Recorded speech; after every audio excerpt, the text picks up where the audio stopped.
feuille de papier de verre et peignez-la en marron.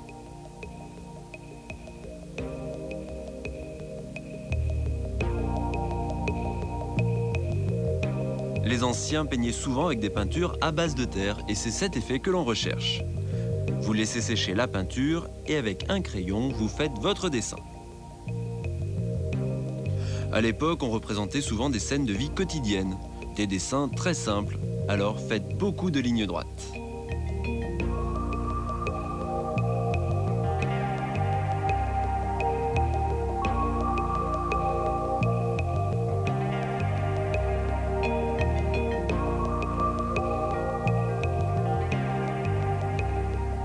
Votre dessin au crayon vous plaît, alors maintenant, eh bien, il faut le peindre. Et vous vous souvenez, on a dit qu'il était issu d'une civilisation ancienne. Et les civilisations anciennes ne connaissaient pas la gouache ni la peinture acrylique. Pour faire de la couleur, ils prenaient de la terre, de l'ocre, qu'ils mélangeaient avec de l'eau et ça faisait de la peinture. Alors nous aussi, on va utiliser des tons simples, des tons terre, des tons ocre, et puis du noir et du blanc pour peindre notre chef-d'œuvre. J'allais oublier, l'idéal pour faire les détails, c'est d'utiliser un petit pinceau très fin, comme celui-ci. Dans les anciennes civilisations, on utilisait beaucoup les petits points, les rayures pour colorier les dessins. Alors vous aussi, utilisez ces formes géométriques. Des points par ici.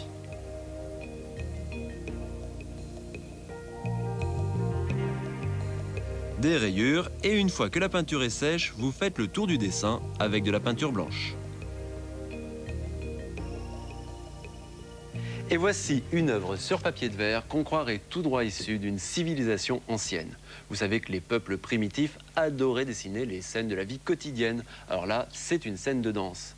Mais ils avaient aussi des animaux préférés, comme vous, un chat, un chien, un canari, un poisson rouge. Eux, c'était des tortues, alors ils peignaient leur tortue porte-bonheur. Quand ils partaient à la chasse ou à la pêche, ils dessinaient tout simplement ce qu'ils faisaient. Les voici donc embarqués sur leur pirogue. Et quand ils pêchaient, eh bien, c'est comme dans une bande dessinée. La suite, c'est ici. Ils ont pêché des poissons et ils ont eu de la chance. Ils ont même attrapé un crocodile. Alors, à vous, réalisez vous aussi de l'art ancien sur du papier de verre. Voilà, c'est tout pour aujourd'hui. À vos pinceaux, à vos stylos et à la prochaine. Salut!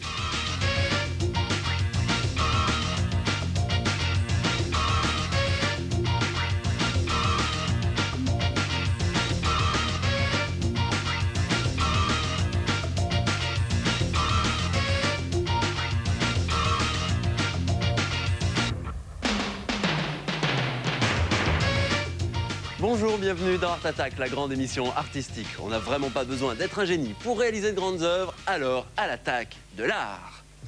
Et dites-moi, est-ce que vous avez besoin d'un endroit pour ranger tous vos petits secrets? Vos lettres d'amour, votre argent de poche, ou bien, pourquoi pas, un mauvais bulletin de notes? Je sais ce dont vous avez besoin. Un arbre à secret. Regardez-le. Vous allez pouvoir y glisser vos pièces de monnaie. Voilà, à cet endroit-là, on ne les verra plus dès qu'on aura refermé les portes. Et les lettres d'amour, on soulève ici, on les glisse ici, et ni vues ni connues, elles disparaissent. Pour le fabriquer, vous avez besoin du carton, d'un rouleau d'essuie-tout et d'un vieux papier journal.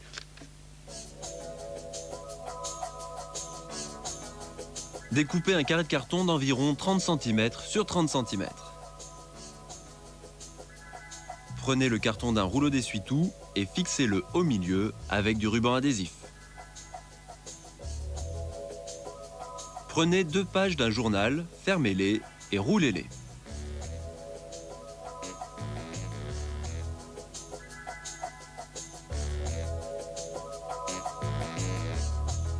Attachez-les au milieu, puis découpez très soigneusement une fente de 10 cm sur l'un des côtés.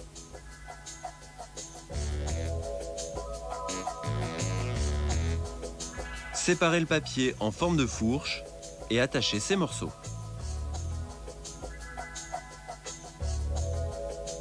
Ces 2 fourches feront les branches. Placez le papier le long du rouleau de carton. Courbez un peu le bas pour faire la racine de l'arbre et la moitié en partant du haut pour faire une branche. Attachez bien, puis faites 6 autres rouleaux de journal de la même manière et attachez-les autour du tube, les uns à côté des autres.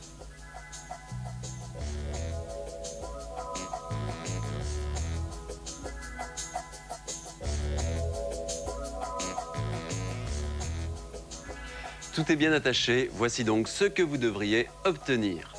Dans les dessins animés, il y a toujours des écureuils qui vivent dans les arbres. Il faut donc faire un trou d'écureuil. Alors pour ça, vous prenez un petit rouleau de papier journal, vous attachez les deux extrémités pour faire un cercle et vous le fixez sur l'arbre.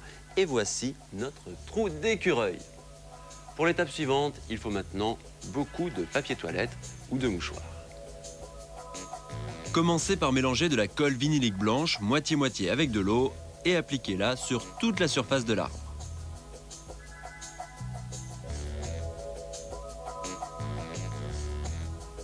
Prenez des morceaux de papier toilette ou de mouchoir et posez-les sur la colle.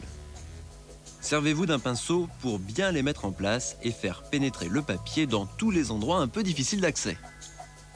Recouvrez le tout, y compris la base, mais ne recouvrez pas le trou au-dessus, c'est très important. Voilà, c'est recouvert de papier et de mélange de colle. Il faut laisser sécher et sec. Ça ressemble à ça. Tout est recouvert, sauf bien sûr le trou du dessus, car on va y cacher nos secrets tout à l'heure. Ce qui est bien, c'est que c'est dur comme de la pierre, alors il ne reste plus qu'à peindre notre arbre. Peignez-le avec de la gouache ou de la peinture acrylique marron.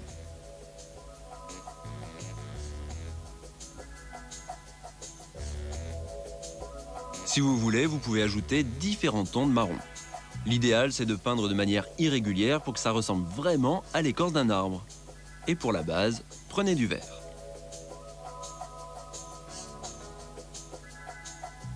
Tout est peint, alors vous avez vu, on a même peint le haut du tube en vert, car tout à l'heure, il sera perdu dans le feuillage. Maintenant, vous laissez sécher. Et quand c'est sec, vous pouvez découper la base, une forme irrégulière pour que ça ressemble à une pelouse.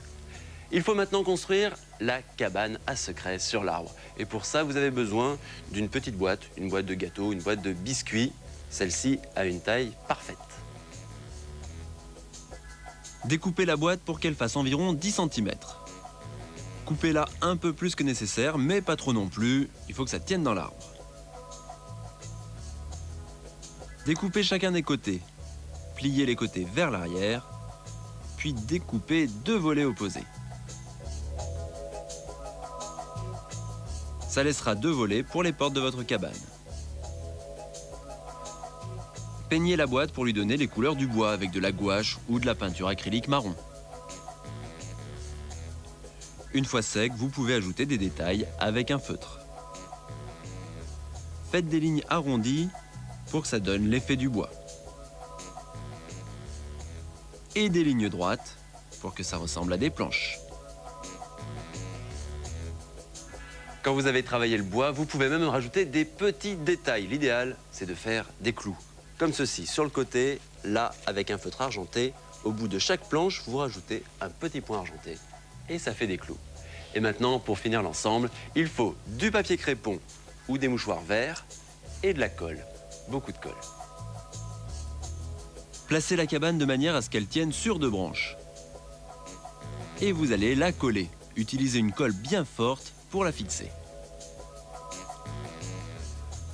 Quand la colle est sèche, faites des boules de papier vert pas trop serrées en utilisant le papier crépon ou les mouchoirs verts de différents tons. Il faut en faire beaucoup et vous les collez sur les branches avec de la colle forte. Recouvrez les branches, garnissez-les.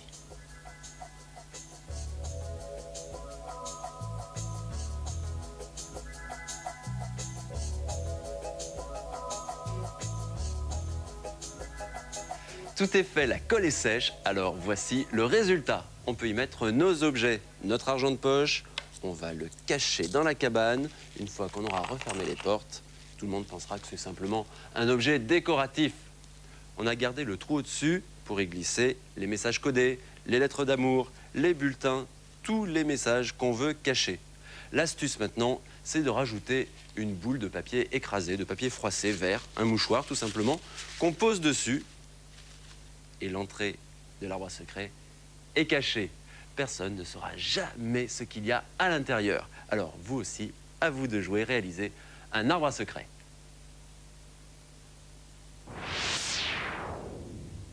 Bonjour! C'est moi, la statue! C'est vraiment une idée brillante! Pour fabriquer votre arbre à secret, attachez un tube d'essuie-tout à un carré de carton d'une boîte. Roulez 2 pages doubles d'un petit journal. Attachez le rouleau et faites une fente de 10 cm au-dessus. Et faites des branches en forme de fourchette. Attachez cela contre le tube en pliant le bas pour faire les racines et à la moitié pour les branches. Faites-en encore 6 et attachez-les. Servez-vous de colle vinylique blanche mélangée à de l'eau pour coller les mouchoirs partout sur l'arbre. Une fois sec, peignez-le en utilisant des bonnes couleurs. Puis prenez une boîte pour faire la maison et découpez des volets pour les portes. Peignez-la en marron et faites un effet bois au feutre.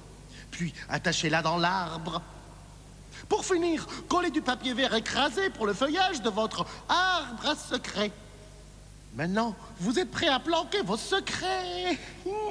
Oh.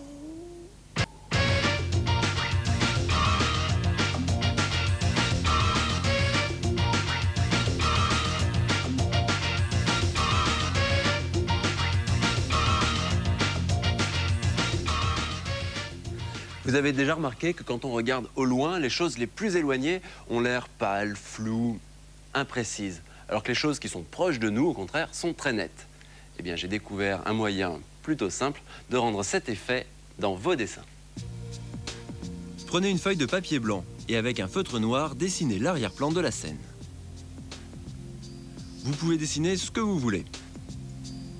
Nous, on va faire une chaîne de montagnes.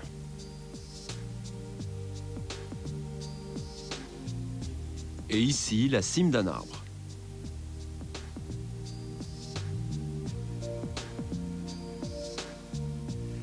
Voici l'arrière-plan de votre dessin. Mais là, vous n'avez fait que la moitié du travail. Pour faire l'autre moitié, vous allez avoir besoin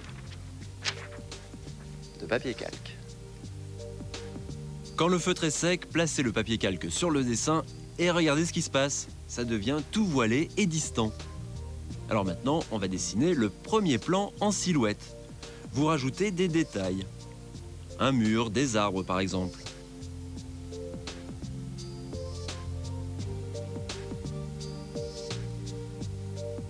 Vous pouvez faire une barrière, quelques feuillages et puis pourquoi pas une maison.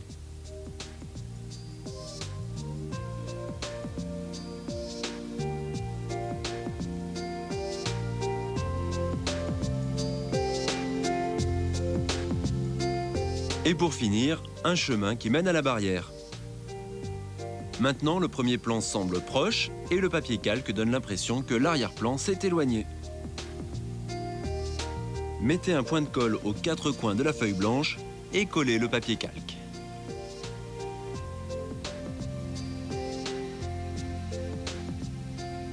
Et maintenant, la touche finale. On va rajouter un fond noir, un fond de papier noir, comme ceci, qui va mettre en valeur votre dessin. Et on a vraiment un effet de distance. Alors vous pouvez essayer de créer des scènes avec différentes couleurs. Du rouge, vous aurez un effet de soleil couchant avec les pyramides mystérieuses au fond. Du bleu, eh bien là, on est sur la mer avec ce bateau qui se détache devant et qui a l'air puissant et invincible. Alors à vous de jouer, servez-vous du papier calque pour créer un dessin avec effet de distance.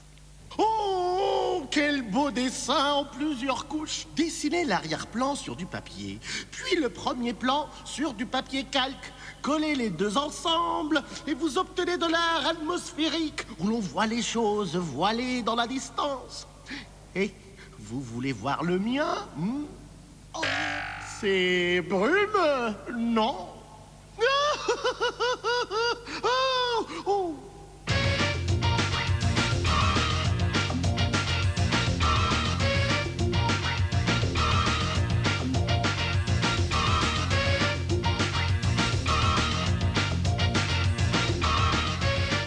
Vite fait, bien fait, dans Art Attack, ça ne veut pas dire mal fait. La preuve, ce dessin fou que j'appelle moi la ligne sans fin. Vous allez pouvoir la tracer en quelques minutes et avec tout simplement une feuille de papier blanc et quelques feutres.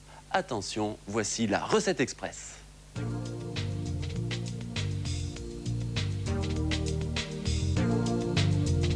Prenez votre feuille de papier et commencez par dessiner une ligne droite. Puis changez de direction pour revenir sur vous-même. Puis rechangez de direction. L'idée, c'est de créer un motif en faisant une ligne qui ne finit jamais. Vous pouvez faire des lignes courtes ou des lignes longues ou même des petites boîtes. Vous continuez simplement à tracer la ligne. Il faut que les lignes soient proches les unes des autres, mais sans se toucher. Faites attention à ne pas vous bloquer dans votre propre motif. Et souvenez-vous, ne vous arrêtez jamais. Enfin si, vous pouvez vous arrêter, mais pour changer de couleur.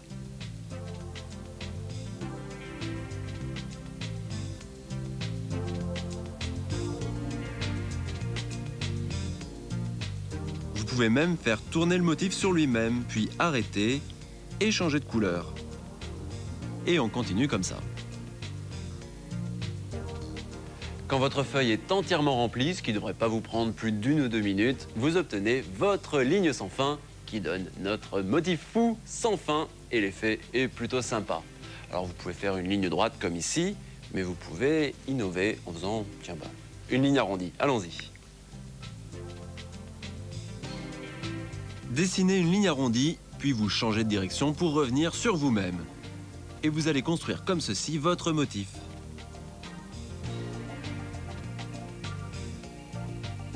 Il faut que les lignes soient le plus proches possible les unes des autres, mais n'oubliez pas, elles ne doivent jamais se toucher. Vous changez de couleur autant de fois que vous voulez, mais faites attention, ne restez pas bloqué dans votre propre motif. Vous continuez la ligne pour remplir toute la page. Vous remplissez comme ça toute la page et vous obtenez un motif arrondi sans fin. C'est super amusant à faire, c'est très simple et vous pouvez même faire un concours avec un copain pour savoir lequel ira le plus vite. La règle du jeu, souvenez-vous, c'est de ne jamais lever le feutre. Alors vous pouvez aussi prendre votre temps et faire un motif fou beaucoup plus chic, très élégant avec 2 feutres, un doré, un argenté. Ça, c'est très joli. Et puis avec un peu d'expérience, vous passerez au motif fou géant à afficher dans votre chambre, comme celui-ci, réalisé avec seulement 4 couleurs. À quoi ça sert un motif fou? C'est vous qui allez trouver les idées. Ça sert par exemple à mettre sur un cahier d'école que vous allez décorer avec votre propre motif. Ça sert aussi à faire des cartes postales ou des cartes de vœux à envoyer aux personnes que vous aimez à la fin de l'année ou pour un anniversaire. C'est une très bonne idée. De toute façon, je vous fais confiance. Après tout, c'est vous les artistes. Vous trouverez plein d'applications pour vos motifs fous sans fin. Voilà, c'est la fin de cette Art Attack. On se retrouve la prochaine fois avec plein de nouvelles idées folles. À bientôt. Salut!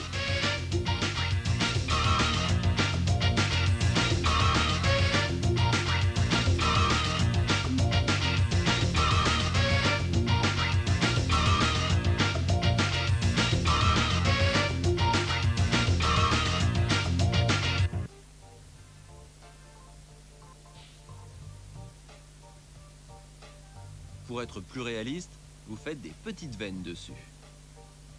Découpez-les soigneusement.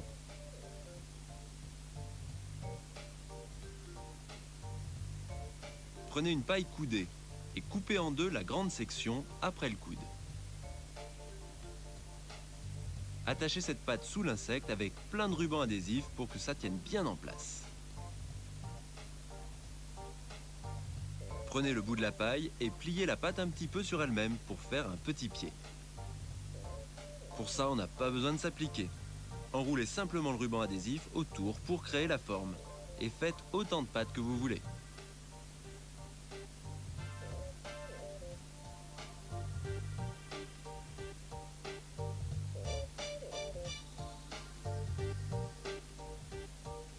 Toutes les pâtes sont faites et ça commence à ressembler à un insecte. Vous avez aussi une paire d'ailes, alors vous les mettez de côté dans un endroit sûr pendant que vous allez renforcer les pattes. Pour cela, on va utiliser, eh oui, de la bonne vieille colle vinylique et des mouchoirs. Mélangez la colle vinylique blanche avec de l'eau, moitié colle, moitié eau, et passez ce mélange à l'endroit où les pattes sont fixées. Posez du papier essuie-tout ou des mouchoirs partout sur la colle. Passez ainsi plusieurs couches de colle et de papier.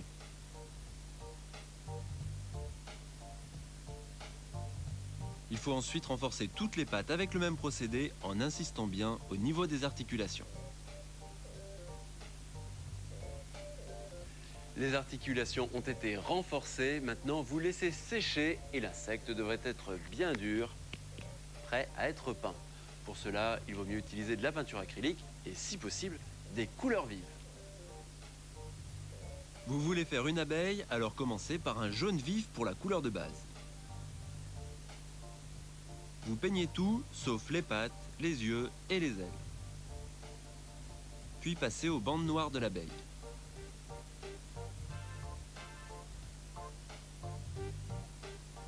Les yeux restent blancs avec un petit point noir au milieu au feutre.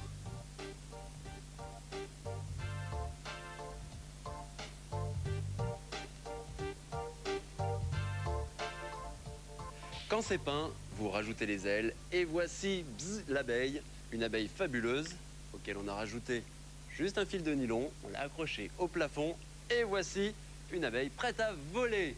Je vous présente les autres insectes de ma collection. Il y a ici une fabuleuse coccinelle que j'adore, superbe non ?